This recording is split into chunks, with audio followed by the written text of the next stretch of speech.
विद्या मंदिर नाशिक संचलित कला वाणिज्य आणि विज्ञान महाविद्यालय येवला महाविद्यालयामध्ये आयोजित केलेल्या मराठी विभागाच्या वतीनं आयोजित केलेल्या मराठी वाङ्मय मंडळ उद्घाटन कार्यक्रमाप्रसंगी उपस्थित मंचावरील सर्व मान्यवरांचं, मंचासमोर उपस्थित असणाऱ्या सर्व स्नेही प्राध्यापकांचं आणि विद्यार्थिनींचं मी मराठी विभागाच्या वतीनं महाविद्यालयाच्या वतीनं तुमच्या सगळ्यांचं सहर्ष स्वागत करतो। मराठी विभाग आयोजित मराठी वाङ्मय मंडळ उद्घाटन कार्यक्रम ज्यांच्या अध्यक्षतेखाली संपन्न होणार आहे ते महाविद्यालयाचे सन्माननीय प्राचार्य, आमचे कुटुंब प्रमुख, आमचे मार्गदर्शक तथा मराठी विभागाचे विभाग प्रमुख आदरणीय प्राचार्य डॉक्टर भाऊसाहेब गमे सर मंचावरती उपस्थित आहेत। ज्यांच्या प्रमुख मार्गदर्शनामध्ये हा कार्यक्रम संपन्न होणार आहे, ज्यांचं मार्गदर्शन, महत्त्वाचं मार्गदर्शन आपल्याला ऐकायला मिळणार आहे, ज्यांच्या गझल आपल्याला ऐकायच्या आहेत, असे आजचे प्रमुख पाहुणे, प्रमुख मार्गदर्शक महाराष्ट्रातील सुप्रसिद्ध गझलकार माननीय सचिन सातळकर सर मंचावरती उपस्थित आहेत। मी त्यांचं महाविद्यालय परिवाराच्या वतीनं, आजच्या संयोजन समितीच्या वतीनं खूप खूप स्वागत करतो। मंचावरती महाविद्यालयाचे सन्माननीय नोडल ऑफिसर आदरणीय डॉक्टर पंढरीनाथ दिसागत सर समोर उपस्थित आहेत। त्यासोबतच महाविद्यालयाचे शैक्षणिक पर्यवेक्षक आदरणीय पगार सर हेही मंचावरती उपस्थित आहेत। सर्व मान्यवरांचं मी पुनश्च एकदा खूप खूप स्वागत करतो। सभागृहामध्ये उपस्थित असणाऱ्या सर्व मान्यवर प्राध्यापकांचं मी या प्रसंगी स्वागत करतो आणि तुम्हा सगळ्या विद्यार्थ्यांचं, आमच्या लाडक्या विद्यार्थ्यांचंही पुन्हा एकदा स्वागत करतो। आपल्याला माहिती आहे, आपल्या कुठल्याही कार्यक्रमाची सुरुवात आपण कर्मवीर भाऊसाहेब हिरे यांच्या प्रतिमेस अभिवादन करून करत असतो। ज्यांनी शिक्षणाची गंगा येवल्यापर्यंत आणली, ज्यांनी गोरगरीब, कष्टकरी, वंचित, उपेक्षित मुलांसाठी, मुलींसाठी शाळा काढल्या, महाविद्यालये काढली, कुळ कायद्याचे जनक, संयुक्त महाराष्ट्र राज्याच्या चळवळीचे अग्रणी नेते, महात्मा गांधी विद्या मंदिर शिक्षण संस्थेचे संस्थापक कर्मवीर भाऊसाहेब हिरे यांच्या प्रतिमेस पुष्प अर्पण करून, अभिवादन करून आपण कार्यक्रमाला सुरुवात करावी अशी विनंती मी मंचावरील सर्व मान्यवरांना करतो। सन्माननीय मान्यवरांचं, सन्माननीय अतिथींचं यथोचित स्वागत करणं, यथोचित आदरातिथ्य करणं हे आपलं कर्तव्य असतं। आमच्या संयोजन समितीचं तसं कर्तव्य आहे, नव्हे तशी आपली भारतीय परंपरा आहे। आज आपल्यासाठी खास उपस्थित असलेले प्रसिद्ध गझलकार माननीय सचिन सातळकर सर, ज्यांचं मार्गदर्शन तुम्हाला ऐकायला मिळणार आहे, ज्यांच्या गझल आपल्याला ऐकायच्या आहेत आणि एक सुंदर मैफिल या ठिकाणी सजणार आहे, असे ज्यांच्यामुळे हे सगळं घडून येणार आहे, असे माननीय सचिन सातळकर सर आजचे प्रमुख पाहुणे यांचं यथोचित स्वागत करण्याची विनंती मी महाविद्यालयाचे सन्माननीय प्राचार्य, मराठी भाषा साहित्याचे अभ्यासक आदरणीय डॉक्टर भाऊसाहेब गमे सर यांना विनंती करतो की आपण आदरणीय सचिन सातळकर सरांचं या प्रसंगी यथोचित आदरातिथ्य करावं। महाविद्यालयाच्या वतीने स्वागत करावं।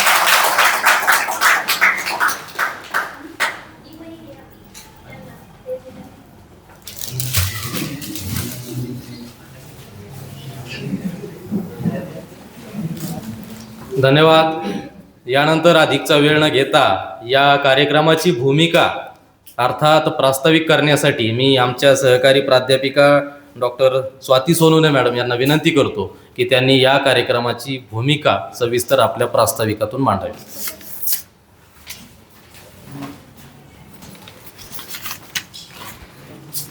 धन्यवाद सर। गजरे जरी फुलांचे या माडतात पोरी, बंधने ही युगांची का पाडतात पोरी, अशी स्त्रीवादी गझल लिहिणारे सुप्रसिद्ध गझलकार माननीय सचिन सातळकर सर आपल्यामध्ये उपस्थित झालेले आहेत। त्यांचे मी सर्वप्रथम शब्दसुमनांनी हार्दिक स्वागत करते।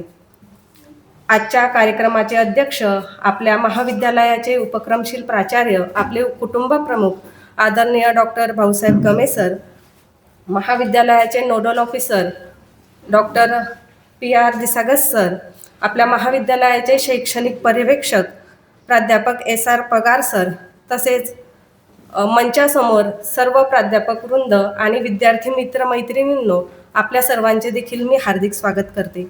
दरवर्षीप्रमाणे या शैक्षणिक वर्षात देखील आपण मराठी वाङ्मय मंडळाची स्थापना करीत असतो.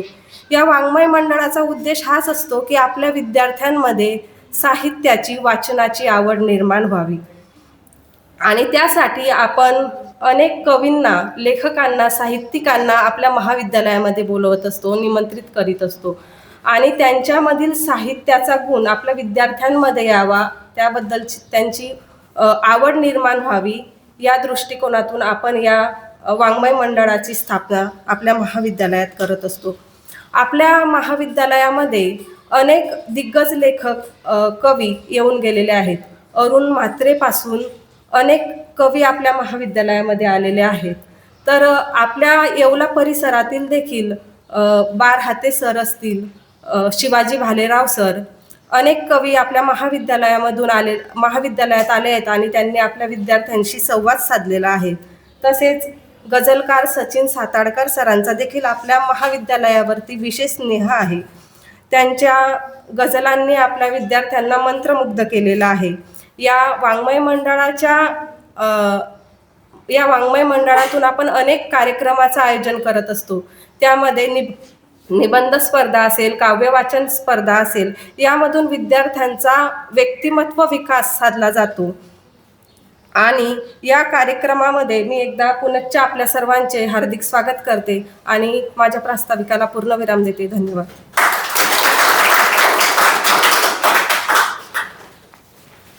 धन्यवाद मॅडम. विद्यार्थ्यांमध्ये वाङ्मय रुची निर्माण व्हावी, मराठी भाषा साहित्याच्या संदर्भानं त्यांच्यामध्ये रुची निर्माण व्हावी आणि तुम्ही विद्यार्थीसुद्धा सचिन साताळकर सरांसारखे लिहिते व्हावेत, हा एक मोठा उद्देश घेऊन आम्ही अशा पद्धतीच्या कार्यक्रमाचं आयोजन करत असतो आणि त्यासाठी मराठी वाङ्मय मंडळाची स्थापना आज या ठिकाणी उद्घाटन या ठिकाणी होणार आहे. त्यासाठी उपस्थित आज मान्यवर सचिन साताळकर साहेबांचं स्वागत यथोचितपणे आदरणीय मॅडमने आपल्या प्रास्ताविकामध्ये केलेलं आहे. यानंतर आदरणीय साताळकर सरांचा यथोचित परिचय करून देण्यासाठी मी प्राध्यापिका अभिलाषा शिंदे मॅडम यांना या ठिकाणी निमंत्रित करतो. त्यांनी आदरणीय साताळकर सरांचा यथोचित परिचय विद्यार्थ्यांना करून द्यावा.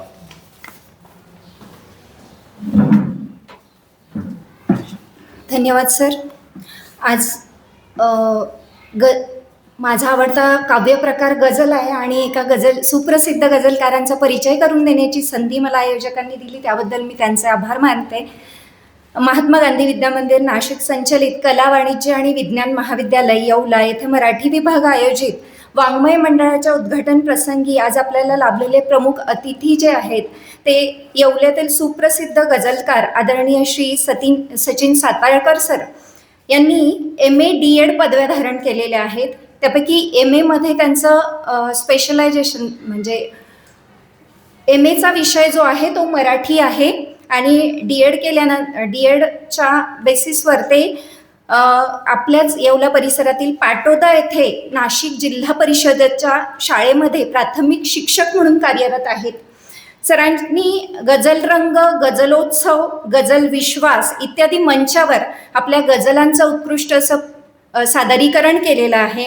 अखिल भारतीय मराठी साहित्य संमेलनाच्या गझलकट्टा सदरामध्ये नाशिक, उदगीर, वर्धा या ठिकाणी त्यांनी आपल्या सहभाग घेऊन आपल्या गझलांचं सादरीकरण केलेलं आहे. त्यानंतर अंबळनेर, अंबेजोगाई व अमरावती या ठिकाणी सुद्धा अखिल भारतीय एल्गार मराठी गझल संमेलनामध्ये सर सहभागी झालेला आहेत. अनेक प्रातिनिधिक गझल संग्रहांमध्ये सरांच्या गझला प्रकाशित झालेल्या आहेत. विविध नियतकालिक, दिवाळी अंक यामध्ये सरांच्या गझल सातत्याने प्रकाशित होत असतात. त्यामुळे येवलेकरांनाच काय तर संपूर्ण महाराष्ट्राला त्यांच्या गझलांचा आस्वाद घेता येतो. असं हे बहुगुणी व्यक्तित्व आज आपल्याला प्रमुख पाहुणे म्हणून लाभलेलं आहे. यांचं मी आज आपल्या मंचावर शब्दसुमनांनी पुनश्च एकदा स्वागत करते आणि माझ्या परिचयाला पूर्णविराम देते. धन्यवाद. धन्यवाद मॅडम. अतिशय कमी शब्दामध्ये पण अतिशय महत्त्वाचा असा परिचय आदरणीय तुम्ही साताळकर सरांचा या ठिकाणी करून दिलेला आहे. खरं तर साताळकर सर एक महाराष्ट्रातलं गझल क्षेत्रातलं एक महत्त्वाचं आणि मोठं नाव आहे आणि साताळकर सर आपल्या येवल्यातील आहेत. हे येवलाकरांसाठी अभिमानाची आणि आनंदाची बाब आहे. मला वाटते मला वाटते जळून जावे, माझे मी पण गळून जावे, अशा गझलकार रमेश ठोंबरे यांच्या कवितेच्या ओळीप्रमाणे, गझलेच्या ओळीप्रमाणे व्यक्तिमत्व असणारे आदरणीय साताळकर सर आज या ठिकाणी आपल्यासाठी उपस्थित आहेत.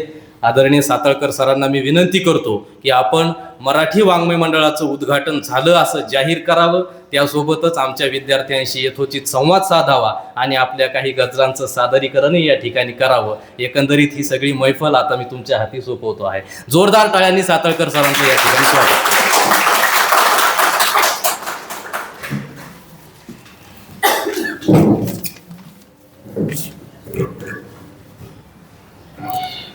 मानसांशी तसा मी कमी बोलतो, मानसांशी तसा मी कमी बोलतो, वेदनेशी जसा नेहमी बोलतो, भांडतो धुमसतो आतल्या आतपण, भांडतो धुमसतो आतल्या आतपण, या जगाशी किती संयमी बोलतो, या जगाशी किती संयमी बोलतो.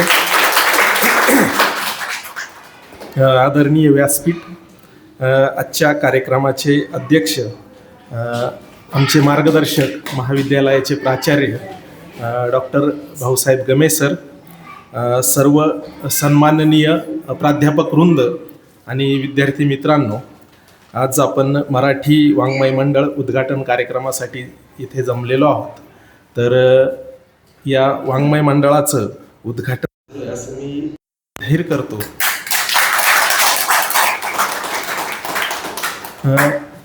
हे उद्घाटन होत असताना आपण या वाङ्मय मंडळाच्या माध्यमातून आपल्या समृद्ध अशा साहित्य परंपरेला आपण जोडले जात आहोत. आणि साहित्य हे माणसाला, जसं शिक्षण माणसाला एक जगण्याची प्रेरणा देतं, त्या पद्धतीने साहित्य हे माणसाला कसं जगावं याचं भान देतं. म्हणजे साहित्य वाचून आताची जी सध्याची जी पिढी आहे ही जास्तीत जास्त मोबाईल पूरक पिढी होत चालली आहे. त्यामध्ये आम्ही पण आहोत. आणि या मोबाईलच्या जंजाळातून सोडवण्याचं काम, महत्त्वाचं काम साहित्य करत असतं. आणि आपण म्हणतो की वाचाल तर वाचाल, तर त्या पद्धतीने साहित्याचं योगदान आपल्या जीवनात खूप महत्त्वाचं असतं. तर बघा, मराठी भाषा साहित्य हे आपल्या संस्कृतीची व अस्मितेची ओळख आहे. आणि साहित्य माणसाला सर्जनशील आणि विचारी बनवत असतं. तर या साहित्याचे जे अनेक प्रकार आहेत, जे तुम्ही शिकता आहात, तर त्या साहित्यातील काव्य, कविता हा एक महत्त्वाचा प्रकार आहे. आणि या काव्य प्रकारामध्ये पण अनेक प्रकार आहेत. काव्यामध्ये पण की ज्यामध्ये अभंग आहे, ओवी आहे, भारुड, त्याच्यानंतर पोवाडा आणि विविध कवितांचे प्रकार आहेत. अष्टाक्षरी आहेत, छंदोबद्ध कविता आहेत आणि मुक्तछंद कविता पण आहेत. तर त्यातलाच गझल हे काही वेगळं असं काही नाही आहे. गझल हा कवितेतलाच एक प्रकार आहे आणि ती गझल मी लिहितो. तर कविता म्हणजे काय? तर कविता म्हणजे जे एखादी जी गोष्ट आपल्याला मांडायची आहे, सांगायची आहे, तो जास्तीत जास्त मोठा आशय कमीत कमी शब्दामध्ये आपण कसा व्यक्त करू शकतो, ही म्हणजे कविता असते. तर आमचे गुरुवर्य प्रकाशजी होळकर यांच्या 2 ओळी मला या ठिकाणी आठवतात की म्हणजे एक मोठा आशय, ते ग्रामीण कवी आहे, शेतीमातीवर लिहिणारे कवी आहे. आणि प्रेमाची कविता ही ते कशा पद्धतीने, अगदी 2 ओळीत कसे लिहिता बघा, की तुझ्या नुसत्या येण्यानंही मुका झाला वारा, तुझ्या नुसत्या येण्यानंही मुका झाला वारा, आणि बांधावरल्या उघड्या बाबळी फुलून झाल्यात भंडारा, बांधावरल्या उघड्या बाबळी फुलून झाल्यात भंडारा. म्हणजे आता बऱ्याच जणांना माहीत नसेल की बाबळीला पिवळी फुलं येतात, म्हणून त्यांनी भंडारा ही उपमा दिली. तर असं कविता ही सशक्त माध्यम आहे की आपली अभिव्यक्ती, आपली सर्जनशीलता व्यक्त करण्याचं, आणि हे कमीत कमी शब्दामध्ये सशक्त आशय व्यक्त करण्याचं काम कविता करते. आणि कवितेचाच एक प्रकार आहे गझल. तर बघा, कविता आणि गझलमध्ये काय फरक आहे? तर कविता ही शक्यतो एका विषयाची असते, त्याच्यामध्ये एकच एक आशय व्यक्त केलेला असतो. परंतु गझल ही वेगवेगळ्या विषयांना धरून असते. त्याच्यामध्ये 2 ओळींची गझलेमध्ये 2 ओळींची कविता, त्याला शेर म्हटलं जातं. आणि असे 5 ते 7 शेर मिळून एक गझल तयार होते. म्हणजे एका गझलेमध्ये वेगवेगळ्या अभिव्यक्तीचे, वेगवेगळ्या आशयाचे अनेक शेर असू शकतात. आणि गझलेमध्ये ते शेर आपण एकत्र करतो, त्याला काही व्याकरण आहे. म्हणजे एवढं डीपमध्ये काय मी आता जात नाही की त्याचे बाराखडी वगैरे सांगण्यात. परंतु त्याचं जे व्याकरण आहे ते खूप महत्त्वाचं आहे. त्याच्यामध्ये रदीप असतो, काफिया असतो, आलामत असते, आणि हे सगळं सांभाळून आपल्याला गझल लिहायची असते. कवितेमध्ये तसं तितकेशी बंधनं नसतात, जितकी बंधनं गझलेमध्ये आपल्याला पाळावी लागतात. सगळ्या ओळी लघुगुरूच्या क्रमानुसार लिहाव्या लागतात.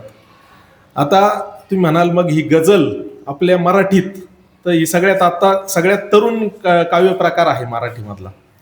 तर ही गझल आपल्याकडे आली कुठून? मराठी साहित्यामध्ये गझल आली कुठून?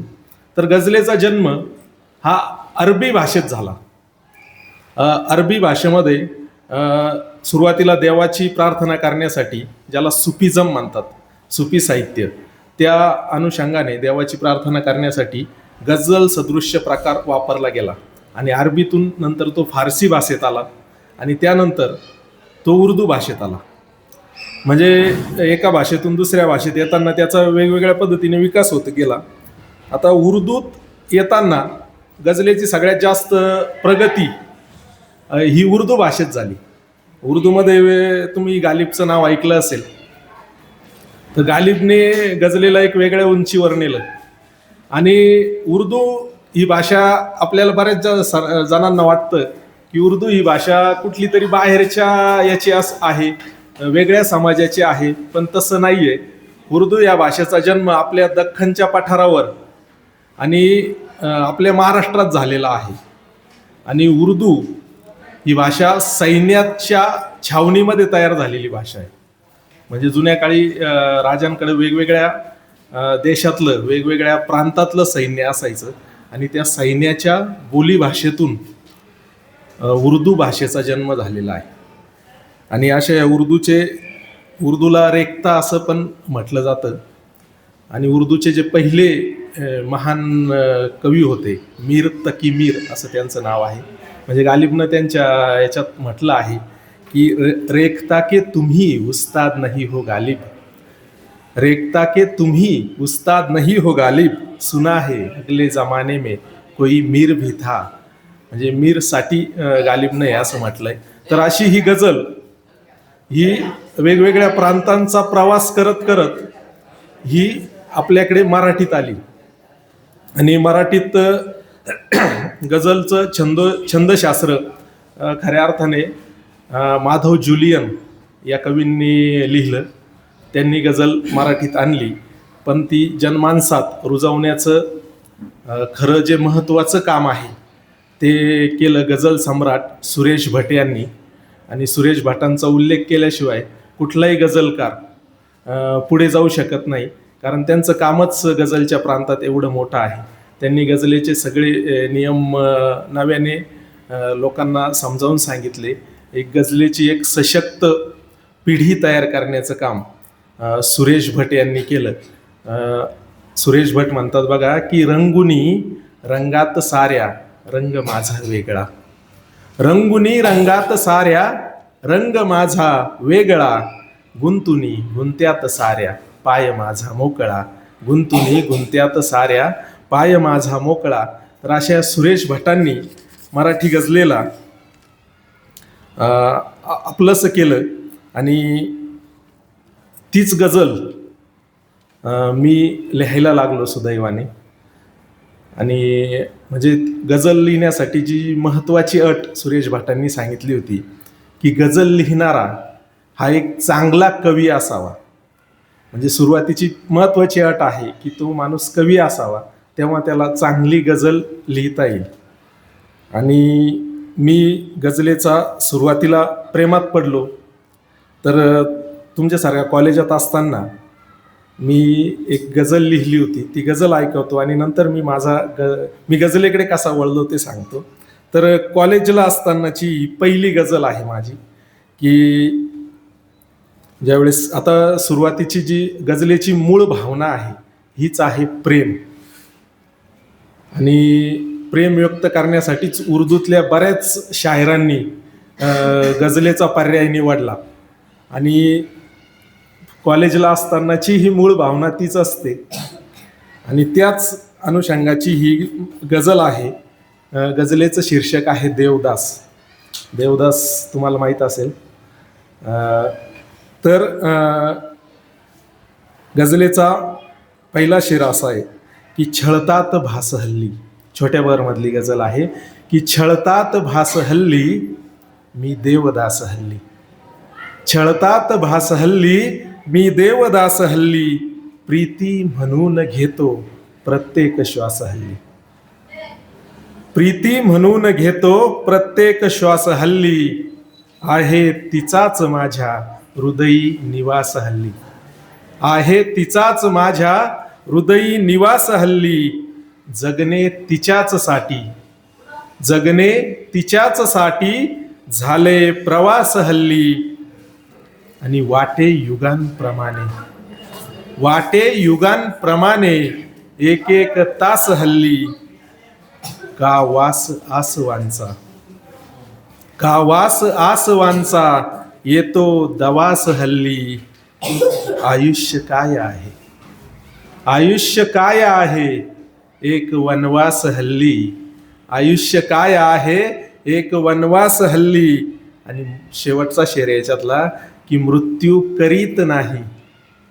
मृत्यू करीत नाही माझा तपास हल्ली. छळतात भास हल्ली मी देवदास हल्ली. तर अशा पद्धतीने मी सुरुवातीला गझलमधून व्यक्त झालो. तर ही गोष्ट जेव्हा मी कॉलेजला होतो तेव्हा तर ही गझलेची म्हणजे आवड मला कशी लागली. तर सुरुवातीला मला क्रिकेटची खूप आवड होती. क्रिकेटचे कॉमेंट्री ऐकण्यासाठी मी जेव्हा कॉलेजला होतो तेव्हा मी एक पॉकेट साईज रेडिओ घेतला होता छोटासा. तर कॉलेज सुटल्यानंतर घरी गेल्यावर मला शेतातलं काम असायचं आणि त्यावेळेस तो रेडिओ माझ्या खिशातच असायचा. तर म्हणजे अजून विविध भारती एक चॅनल आहे रेडिओचं, तर त्याच्यावर संध्याकाळच्या वेळेस गझलचा कार्यक्रम असायचा. आता त्या उर्दू गझल असायच्या त्या काय मला तितक्याशा समजत नव्हत्या, पण जे शब्द मला हळूहळू समजायला लागले आणि जे शब्द मला खूपच कठीण जायचे उर्दूतले, तर ते शब्द मी लिहून ठेवायचो. आणि माझ्या सुदैवाने आमच्या एरंडगावला पूर्वी एक मदरसा होता, माझ्या शेताच्या रस्त्यावरच होता तो. तर येण्या जाण्याच्या त्या रस्त्यावर ते ज्या मदरशाचे जे मौलाना होते ते खूप चांगले गृहस्थ होते, अक्कलकुवा साईडचे होते ते. तर मी त्यांच्याशी मैत्री केली हळूहळू आणि मग मी ते मदरशामध्ये जायला लागलो. आणि जे काही मला उर्दूतले शब्द, कठीण शब्दचा अर्थ समजत नव्हता तो मी तिथे त्यांच्याकडून समजून घ्यायचो. मी उर्दू शिकायचाही प्रयत्न केला, पण काही कालावधीनंतर माझा D.Ed.साठी नंबर लागला आणि मग मला ते वेळेचं काय जजमेंट जमलं नाही. आणि त्या कालावधीमध्ये म्हणजे जी गझलची आवड लागली तर त्यावेळेस मी काही कविता लिहिल्या, म्हणजे गझल सदृश्य रचना लिहिल्या. त्या काही गझल नव्हत्या, पण तोपर्यंत मला माहीत नव्हतं. मी ह्याच आनंदात होतो की मी गझल लिहितोय. आणि जेव्हा मी मनमाडला पुढच्या कॉलेजच्या शिक्षणासाठी गेलो त्यावेळेस मला तिथे खलील मोमीन सर भेटले. खलील मोमीन सर आपल्याकडे पण बऱ्याच वेळेस येऊन गेलेत आपल्या कॉलेजला पण इथे. तर त्यांनी मला सुरुवातीला मी जेव्हा त्यांना भेटलो तर तेव्हा मी त्यांना माझी वही दाखवली.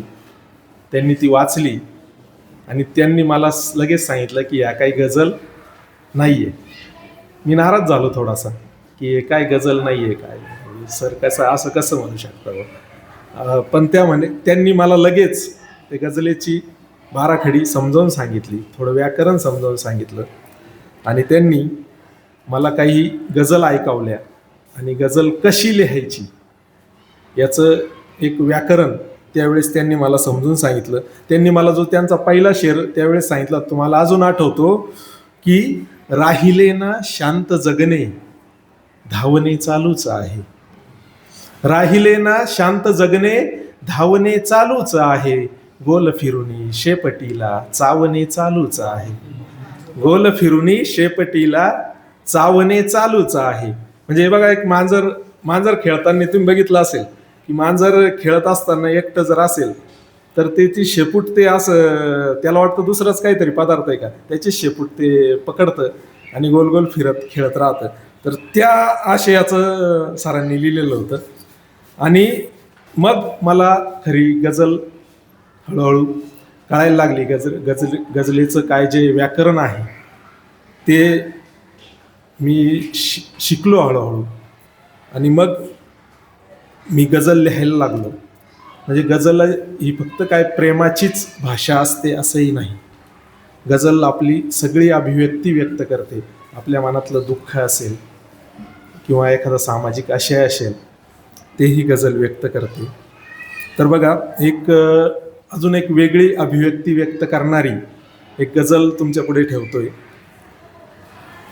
की मतला असा आहे गझलेचा जो पहिला शेर असतो त्याला मतला असं म्हटलं जातं. जगणे झाले अगदी बेचव, जगणे झाले अगदी बेचव, जरा व्यथेचे प्रमाण वाढव. व्यथा म्हणजे दुःख. जगणे झाले अगदी बेचव, जरा व्यथेचे प्रमाण वाढव, आणि मनासारखे मिळेल उत्तर, मनासारखे मिळेल उत्तर, फक्त मनाचा गुंता सोडव. मनासारखे मिळेल उत्तर, फक्त मनाचा गुंता सोडव, आणि सुसाट इच्छा सशासारख्या, सुसाट इच्छा सशासारख्या, अन्न शिवाचे सावध कासव, अन्न शिवाचे सावध कासव, मजेत दिसते सगळी दुनिया, मजेत दिसते सगळी दुनिया. म्हणजे मजेत इथं मी मजेत दिसते म्हटलंय, मजेत असते नाही. मजेत असणं वेगळं आणि दिसणं वेगळं. मजेत दिसते सगळी दुनिया, खुश असल्याचे तूही भासव, खुश असल्याचे तूही भासव, आणि दुःखाची घे शिकून भाषा, दुःखाची घे शिकून भाषा, भयान आहे इथले वास्तव, भयान आहे इथले वास्तव.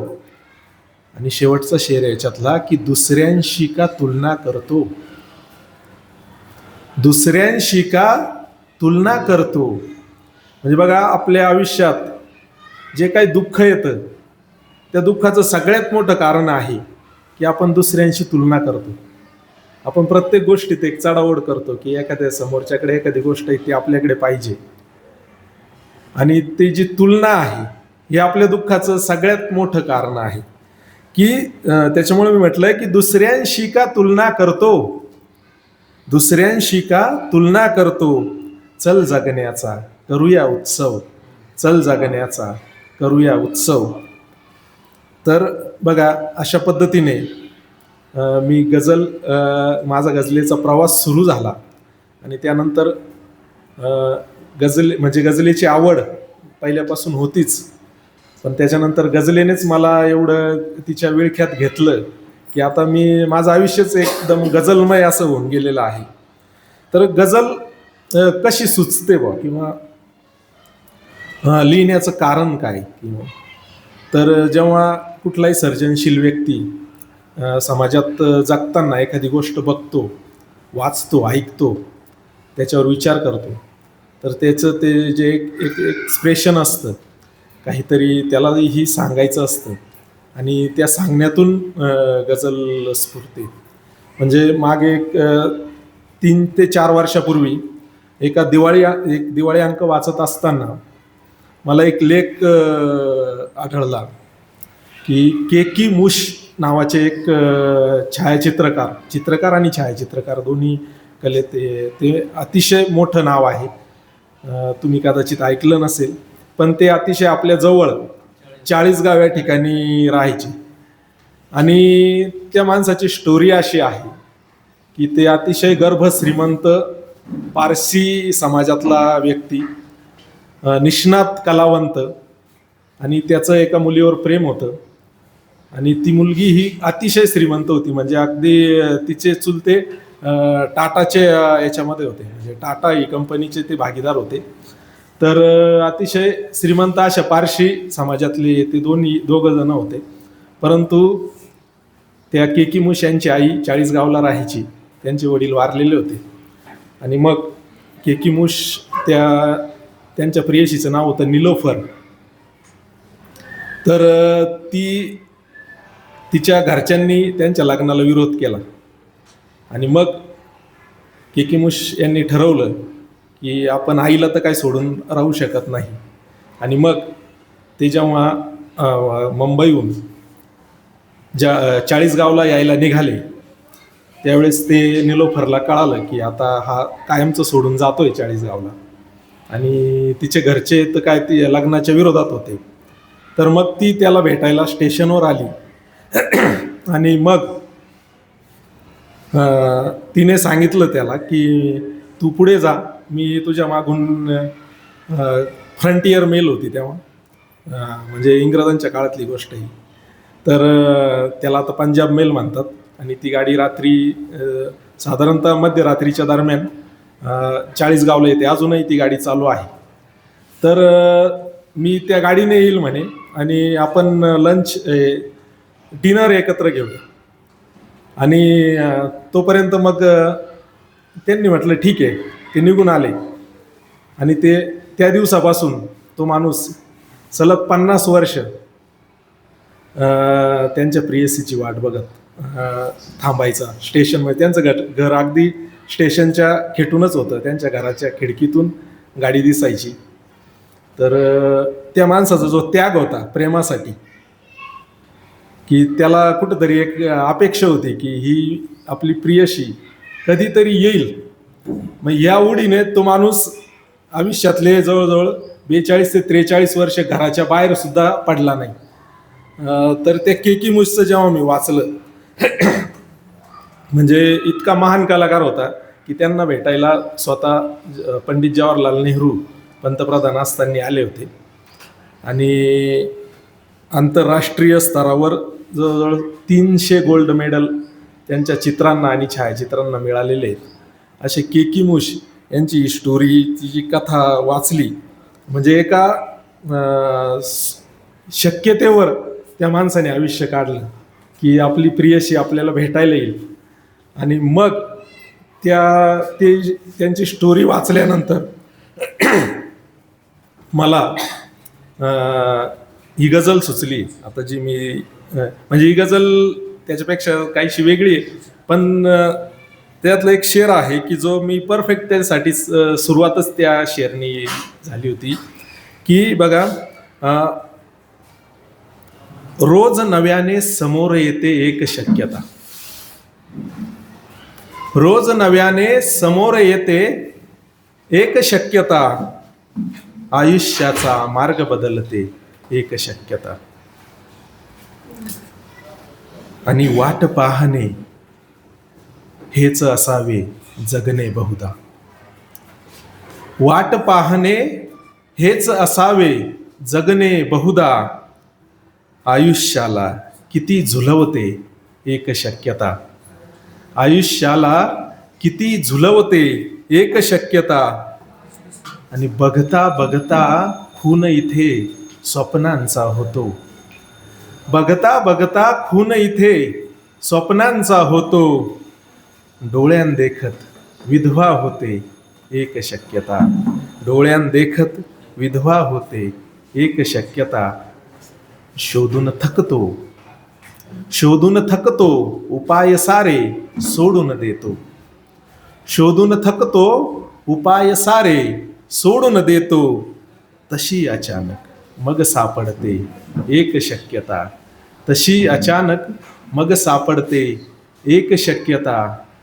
आणि मी मरणाच्या काठावरती उभा राहता, मी मरणाच्या काठावरती उभा राहता, मी मरणाच्या काठावरती उभा राहता, अन इच्छांचे श्वास पुरवते एक शक्यता, अन इच्छांचे श्वास पुरवते एक शक्यता, आणि झगमगणारे तुझे शहर लखलाप तुलाते, झगमगणारे तुझे शहर लखलाप तुलाते, गर्दीमध्ये त्या गुदमरते एक शक्यता, गर्दीमध्ये त्या गुदमरते एक शक्यता. आणि शेवटचा शेर आहे की एक ठराविक उत्तर नसते या जगण्याला, एक ठराविक उत्तर नसते या जगण्याला, हरेक प्रश्न सोबत येते एक शक्यता, हरेक प्रश्न सोबत येते एक शक्यता. तर अशा एका शक्यतेवर केकिमुश साहेबांनी आपलं आयुष्य पूर्ण आयुष्य काढलं. तर हे गझलेला असे काही प्रसंग असतात की आपण त्या प्रसंगामधून आपल्याला ते प्रसंग भावतात आणि मग त्यावर आपण लिहिण्याचा, व्यक्त होण्याचा प्रयत्न करतो. तर बघा, आता मी समारोपाकडे एक शेवटची गझल तुम्हाला ऐकवतोय. मॅडमनी मगाशी याच्यात प्रस्तावनेत उल्लेख केला की आता मला समोर भरपूर मुली दिसत आहेत इथे, की मी प्राथमिकचा शिक्षक आहे आणि ही गझल मी का लिहिली, तर याच्या मागे एक पार्श्वभूमी आहे की आमच्याकडे जेव्हा ॲडमिशनसाठी जूनमध्ये मुलं येतात, तर मी इकडे एका खेड्यावरच होतो एक 7-8 वर्षापूर्वी. तर तिथे एक पालक आले आमच्याकडे ॲडमिशनसाठी आणि एक छोटी मुलगी, शाळेचा पहिलाच दिवस होता, अगदी नटून थटून आलेली होती. तिची एक बहीण आमच्याकडे ऑलरेडी होती. तर ते म्हणजे अगदी सुशिक्षित पालक होते आणि ते तिला घेऊन आले आणि मग आम्ही ते विचारलं की तिचा जन्माचा दाखला वगैरे, आधार कार्ड. तर ते म्हणे तिच्या मामाकडे आहे तिकडे. म्हटलं ते बोलून घ्या. तर त्यांनी सांगितलं की आम्ही काय त्यांच्याशी बोलत नाही. मग त्यांनीच सांगितलं पुढे कारण की खरं तर मला ही मुलगी नको होती, मला ऑलरेडी एक मुलगी आहे. सुशिक्षित पालक होते पण ते असं म्हणत होते. आणि म्हणजे त्यांनी पुढे जो शब्द वापरला की मी त्यांना सांगितलं होतं म्हणे की मुलगी मला नको आहे, ही डिलीट करा, पण त्यांनी ऐकलं नाही. आणि मग तो जो शब्द ऐकल्यानंतर म्हणजे कुठलाही संवेदनशील माणूस अगदी अस्वस्थ होतो, त्याच पद्धतीने मलाही ते झालं. आणि त्याच्यानंतर एक 2-3 दिवसात माझ्याकडून ही गझल लिहून झाली की मुलींना आपण ज्या स्थानावर बघतो, म्हणजे आज सगळ्याच ठिकाणी मुली पुढं आहेत, परंतु तरीही आपल्या समाजात अजूनही मुलींबद्दल ही अशी भावना असेल तर एकंदर समाजाचं कठीण आहे. तर मग त्या भावनेतूनच माझ्याकडून ही गझल लिहून झाली. ती गझल शेवटची ही गझल पेश करतो आणि थांबतो मी. बघा, गझलेचं शीर्षक आहे पोरी. गजरे जरी फुलांचे या माळतात पोरी, गजरे जरी फुलांचे या माळतात पोरी, का बंधने युगांची या पाळतात पोरी. त्यांच्यावर युगानुयुगे बंधनं लादलेली आहे. का बंधने युगांची या पाळतात पोरी, आणि वाटेत खाच खळगे इतके परंपरेचे, वाटेत खाच खळगे इतके परंपरेचे, प्रत्येक पावलाला ठेचाळतात पोरी, प्रत्येक पावलाला ठेचाळतात पोरी, आणि वाजे नकार घंटा त्यांच्या चहूदिशांनी. म्हणजे मुलीला अगदी जन्मापासूनच नकार असतो, जन्मापासून नकार, शाळेसाठी नकार, पुढे उच्च शिक्षणासाठी नकार. तर असे नकार पचवत मुली पुढे जात आहेत की वाजे नकार घंटा त्यांच्या चहूदिशांनी, रस्ते तरी यशाचे धुंडाळतात पोरी, रस्ते तरी यशाचे धुंडाळतात पोरी, आणि घाण्यास जुंपलेले आयुष्य हे तरीही, घाण्यास जुंपलेले आयुष्य हे तरीही, जन्मावरी स्वतःच्या या भाळतात पोरी, जन्मावरी स्वतःच्या या भाळतात पोरी.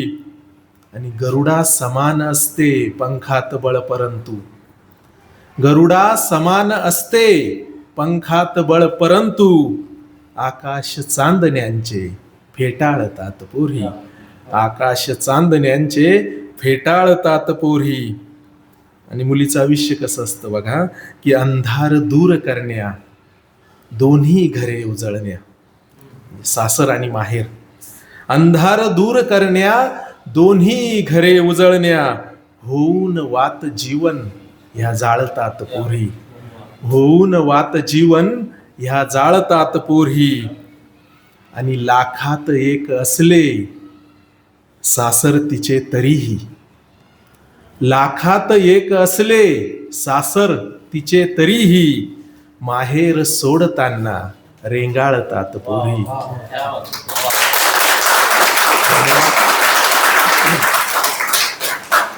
लाखात एक असले सासर तिचे तरीही, माहेर सोडताना रेंगाळतात पोरी.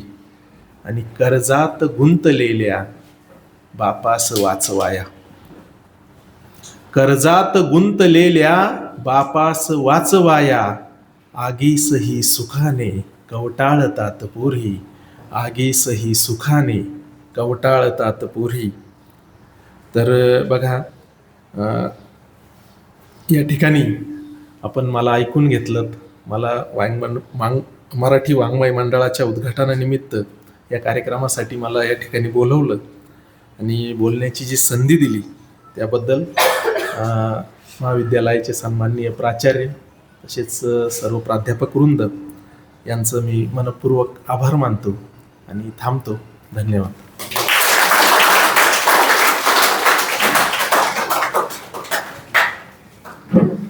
धन्यवाद सर. या मैफिलीमध्ये आदरणीय सरांनी रंग भरलेले आहेत. आदरणीय सरांनी या वाङ्मय मंडळाचं उद्घाटन झालं असं जाहीर केलं, त्याबद्दल त्यांच्याप्रती कृतज्ञता व्यक्त करतो. या प्रसंगी बोलत असताना किंवा त्यांच्या ज्या गझलांचं सादरीकरण केलं, त्यांनी प्रेमावरची गझल या ठिकाणी सादर केली, त्यांनी मुलींवरची गझल सादर केली. त्यांच्या भाषणाची सुरुवात मनुष्यत्वाच्या म्हणजे मानसा इथे मी तुझे गीत गावे, असे गीत गावे तुझे हित व्हावे, एकानी हसावे लाखांनी रडावे, असे विश्व आता इथे ना उरावे, ही जी वामनदादाची परंपरा आहे ती साताळकर सरांच्या गझलेमधून आपल्याला दिसत होती. किंवा खरा तो एकची धर्म जगाला प्रेम अर्पावे, ही जी साने गुरुजींची परंपरा आहे, ही जी भावना आहे ती भावना साताळकर सरांच्या गझलेतून या ठिकाणी व्यक्त झालेली आहे. अनेक गझलांचं सरांनी सादरीकरण केलं, निवडक गझलांचं, आणि त्या ज्या गझल्स आहेत या गझल ऐकून आपण सगळे खरं तर मंत्रमुग्ध झालेलो आहोत. त्यांच्या मार्गदर्शनामध्ये त्यांनी गझल परंपरेचा उहापोह केला, गझलेचा इतिहास आपल्याला सांगितला, ही एक नवी बाब आपल्याला माहिती झाली. त्याबद्दल आदरणीय सरांचे मी खूप धन्यवाद व्यक्त करतो, त्यांच्याप्रती कृतज्ञता व्यक्त करतो. आपण यापुढेही आमच्या महाविद्यालयामध्ये वेळोवेळी यावं आणि आमच्या विद्यार्थ्यांना मार्गदर्शन करावं, असा एक आशावाद, अशी एक अपेक्षाही मी तुमच्याकडून या ठिकाणी व्यक्त करतो. पुनश्च कृतज्ञता व्यक्त करून मी या कार्यक्रमाचा अध्यक्षीय समारोप करण्याची विनंती महाविद्यालयाचे सन्माननीय प्राचार्य आदरणीय डॉक्टर भाऊसाहेब गमे सर यांना करतो. आपण या कार्यक्रमाचा अध्यक्षीय समारोप करावा.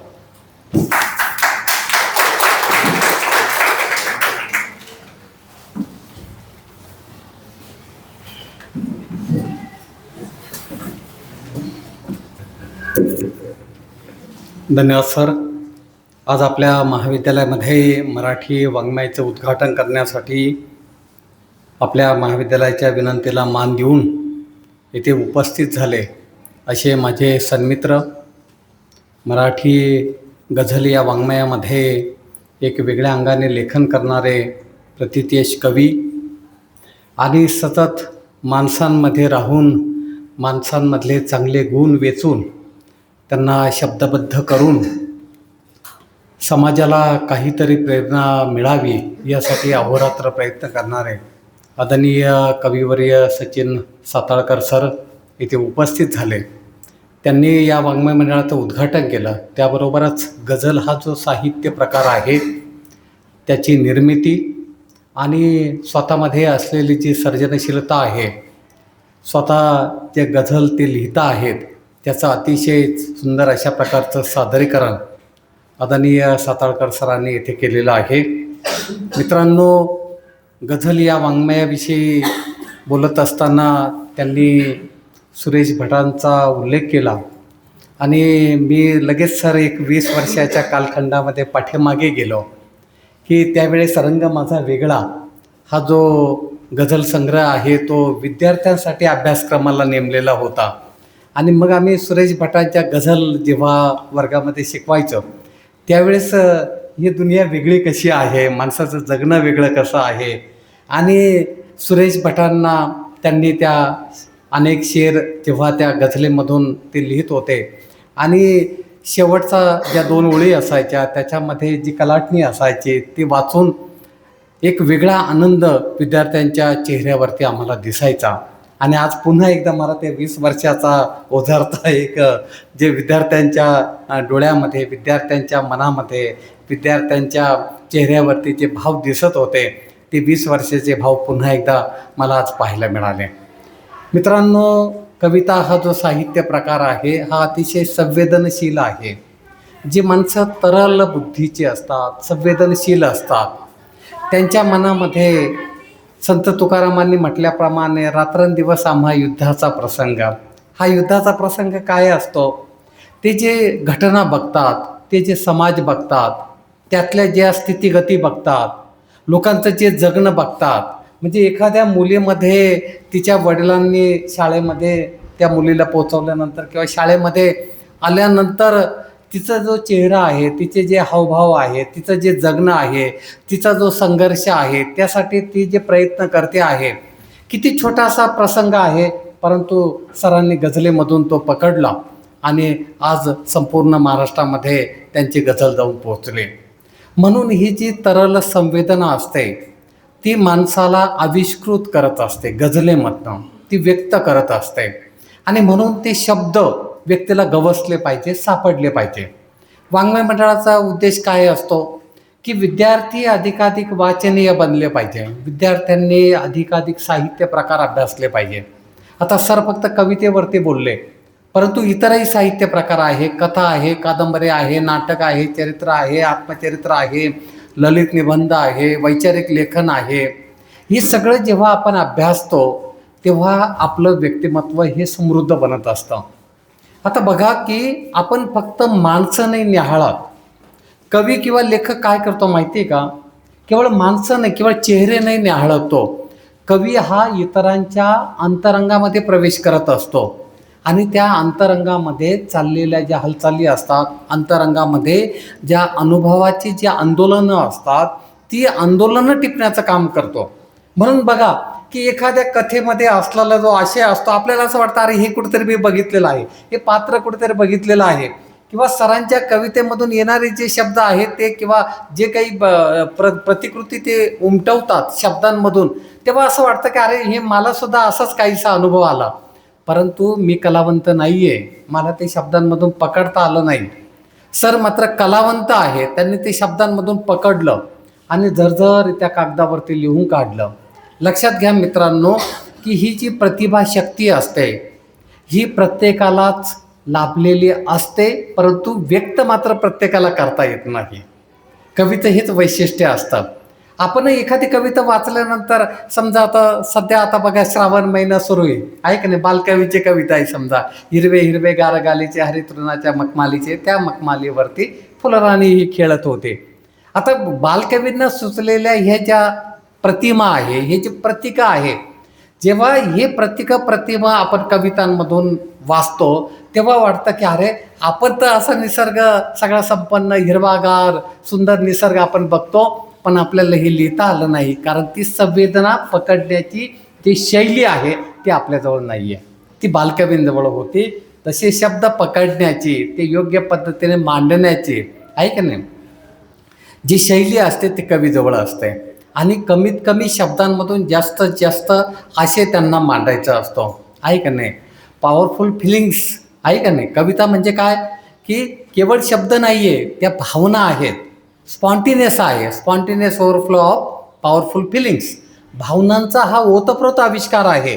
आणि हा आविष्कार जेव्हा लेखक व्यक्त करतो तेव्हा ते काव्य जन्माला येतं, तेव्हा ती कादंबरी जन्माला येते, तेव्हा तो एखादा साहित्य प्रकार जन्माला येतो.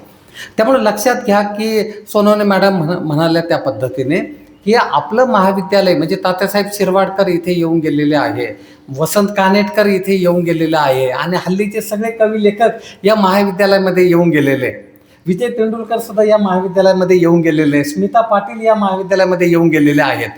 म्हणजे आपल्याकडे ही जी परंपरा होते, गुतो पाटील सर इथे होते, चांगले दिग्गज प्राध्यापक इथे होते की त्यांनी ही परंपरा निर्माण केली की विद्यार्थ्यांच्या मनावरती जर चांगले संस्कार घडवले, मग ते वाचनाचे असतील, लेखनाचे असतील, तर विद्यार्थी समाजामध्ये एक वेगळं काही नाविन्यपूर्ण काम उभं करू शकतो. त्यामुळे आजचा कार्यक्रम ही एक मैफल आहे.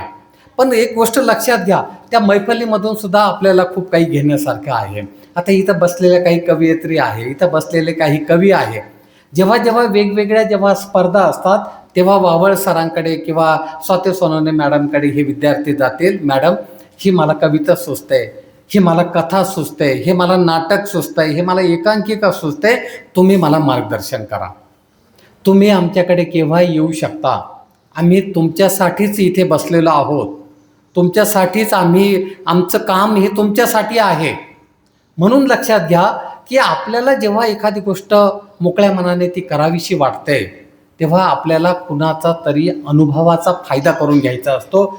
आज सरांना म्हणजे आमचे स्नेही प्रकाश होळकर असतील किंवा विजय काचरे सर असतील किंवा खलील मोमीन सर असतील किंवा गोतो पाटील सर असतील, अशी अनेक माणसं त्यांना भेटले आणि या माणसांमधून हा कवी जन्माला आला. माणसांमधून कवी जन्माला कसा येतो माहिती आहे? सरांनी उल्लेख केला की खलील मोमीन सर माझे चांगले मित्र आहे.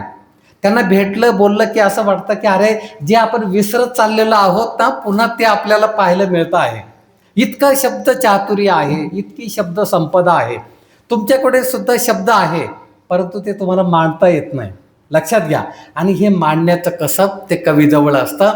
मी BEdला असताना सर एकच फक्त वाक्य मी तुम्हाला सांगतो. आम्हाला एक चव्हाण नावाचे खूप छान प्राध्यापक होते.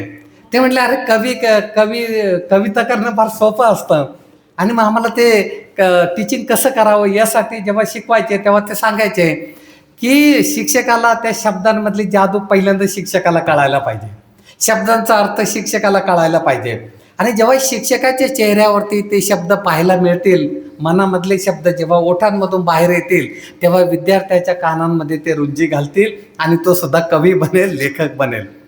ते म्हटले कविता फार सोपी असते. काय असते सोपी? मी तुम्हाला 4-5 शब्द देतो, एक फुलं देतो, पक्षी देतो, पानं देतो, चला मला याची कविता करून दाखवा. तेव्हा सरांनी सांगितलं किती 4 शब्द दिले, 4 शब्दाचे सुद्धा मी तुम्हाला कविता करून दाखवतो किंवा मी तुमच्यापर्यंत कविता ठेवतो. तेव्हा मला चांगलं आठवतं सरांनी ते 4 शब्द असे उच्चारले होते, छान छान छान, छान छान छान, आमची बाग किती छान, छान छान छान, आमची बाग किती छान, फुलेही छान, फळेही छान, पक्षी किती छान, छान छान छान, आमची बाग किती छान. मेन जे शब्द आहे ते 4च दिलेले होते, पण किती सुंदर कविता निर्माण झाली. म्हणून तुमच्या अंतरंगामध्ये असलेल्या ज्या भावना असतात, असलेली जी प्रतिभा शक्ती असते ती बाहेर यावी. तुम्ही सुद्धा लेखन करावं, एक विचारवंत बनावं, या अनुषंगाने आपलं महाविद्यालय प्रयत्न करत असतं. आणि मला खात्री आहे की तुम्ही महाविद्यालयामध्ये होणाऱ्या वेगवेगळ्या स्पर्धांमध्ये सहभागी व्हाल. त्याचबरोबर वेगवेगळ्या महाविद्यालयांमध्ये वेगवेगळ्या स्पर्धा असतात, तिथे आपण विद्यार्थ्यांना पाठवत असतो. त्यामुळे डॉक्टर स्वाती सोनवणे मॅडम आणि डॉक्टर वावळ सर यांच्या सान्निध्यामध्ये तुम्ही राहाल. त्याचबरोबर इंग्रजी आणि इतर विषयांचे जे प्राध्यापक आहेत त्यांच्याही सान्निध्यामध्ये तुम्ही राहाल, आणि जेणेकरून तुमच्या प्रतिभेला इथे अंकुर फुटतील. आता मित्रांनो, हा झाला एक पार्ट. दुसरा पार्ट उद्या काय आहे? स्वातंत्र्य दिन आहे. अनेकांनी आपल्या रक्ताची आहुती देऊन या आपल्या भारताला स्वातंत्र्य दिलेलं आहे आणि त्या वर्धापन दिनासाठी आपल्या सगळ्यांनी सकाळी 7:40 महाविद्यालयामध्ये जमायचं आहे. बरोबर आहे की नाही? तिसरी गोष्ट, आपल्याला आदरणीय पंतप्रधान महोदयांनी एक गोष्ट करायला सांगितलेली आहे की उद्या तुम्ही तुमच्या घरावरती प्रत्येकाने हर घर तिरंगा आहे का नाही, आपल्याला आपल्या राष्ट्राविषयी स्वाभिमान अभिमान वाटला पाहिजे. आणि मला खात्री आहे की उद्या तुम्ही सगळेजण आपल्या घरावरती त्या आपल्या राष्ट्रध्वजाचं सगळं पावित्र्य राखून तो राष्ट्रध्वज उभा राहावा किंवा त्याचं ध्वजारोहण करावं, या प्रकारची विनंती मी उद्या करेल. सकाळी तुम्ही ते राष्ट्रध्वज करायचा आहे आणि संध्याकाळी दिवस जेव्हा मावळतो त्यावेळेस पुन्हा आपला ध्वज व्यवस्थितपणे तो आपल्या घरामध्ये ठेवून द्यायचा आहे. आलं लक्षात? त्यामुळे आपल्याला आपल्या राष्ट्राविषयी स्वाभिमान अभिमान हा नेहमी वाटला पाहिजे. आजही तुम्ही काही मुलं रॅलीमध्ये सहभागी झाले, अनेक मुलं आता काही सेल्फी घेणार आहेत आमचे सर, आणि आपल्याला सावित्रीबाई फुले पुणे विद्यापीठाने सांगितलेलं आहे त्या पद्धतीने आपल्याला ते अपलोड करायचे आहे. आम्ही जेव्हा आपला राष्ट्रध्वज आपण आपल्या हातामध्ये घेतो तेव्हा आपल्यामधली राष्ट्रप्रेम आणि राष्ट्रीयत्वाची जी भावना आहे ती अधिक प्रभावीपणे जागृत होईल असं मला वाटतं. बघा तुम्ही की उद्या आपण या सगळ्या गोष्टींनी आपला हा जो स्वातंत्र्याचा वर्धापन दिवस आहे हा मोठ्या आनंदाने उद्या साजरा करणार आहोत. मी तुम्हाला अपील करेल की उद्या सकाळी ठीक 7:40 तुम्ही महाविद्यालयाच्या प्रांगणामध्ये उपस्थित राहायचं आहे. ध्वजाला सलामी द्यायची आहे आणि त्यातून एक खूणगाठ बांधायची आहे की मी माझ्या या देशासाठी मला स्वतःला समर्पित करेल. इतका अभिमान इतका स्वाभिमान आपल्या राष्ट्राविषयी आपल्याला वाटला पाहिजे.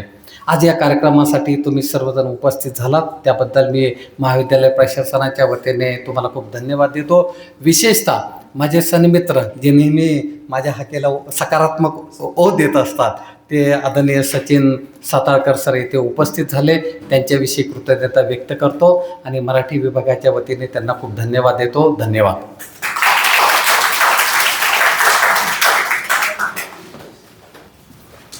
धन्यवाद साहेब.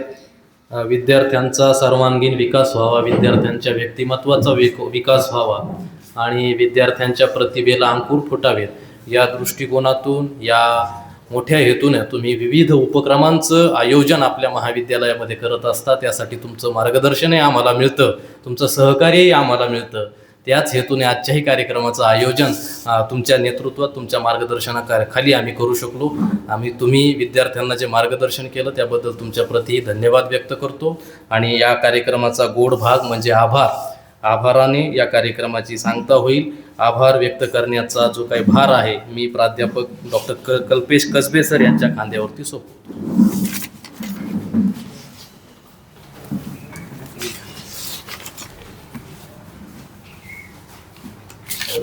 धन्यवाद सर. महात्मा गांधी विद्या मंदिर नाशिक संचलित कला वाणिज्य व विज्ञान महाविद्यालय येवला येथे आज मराठी विभागाच्या तर्फे मराठी वाङ्मय मंडळ उद्घाटन या कार्यक्रमाची अंमलबजावणी करण्यात आली होती. या कार्यक्रमासाठी आपल्याला जे प्रमुख पाहुणे म्हणून लाभले ते सचिन साताळकर सर जे सुप्रसिद्ध गझलकार आहे. त्या सरांनी आपल्याला आपल्या विचारातून किंवा आपल्या त्या गझलीमधून आपल्याला एक पूर्णपणे मंत्रमुग्ध केले.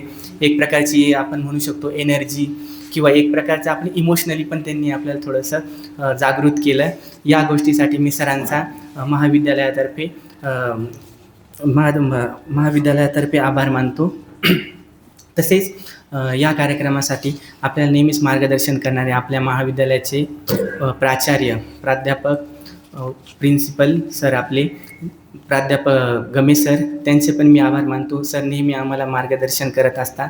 या व्यतिरिक्त मंचावर उपस्थित भूगोल विभागाचे विभाग प्रमुख पगार सर, अर्थशास्त्र विभाग प्रमुख आपले दिसागत सर डॉक्टर दिसागत सर, तसेच इतर जे विभाग आहे त्या विभागाचे विभाग प्रमुख प्राध्यापक, तसेच या कार्यक्रमासाठी ज्यांनी प्रास्ताविक केले ते डॉक्टर स्वाती सोनवणे मॅडम, परिचय देणाऱ्या प्राध्यापक अभिलाषा शिंदे मॅडम, तसेच जे आपले योग्य उत्तमरित्या जे आपल्या नेहमी सूत्रसंचालन करत असतात ते आमचे मित्र रामप्रसाद वावळ सर यांचे मी आभार मानतो. तसेच या कार्यक्रमाचं महत्त्वाचे म्हणजे जे उपस्थित राहण्याचे सहकार्य तुम्ही ज्या विद्यार्थ्यांनी किंवा विद्यार्थीगणांनी केलेले आहे त्यांचे पण मी आभार मानतो व कार्यक्रमाच्या अध्यक्षांच्या परवानगीने कार्यक्रम संपला असं जाहीर करतो. धन्यवाद.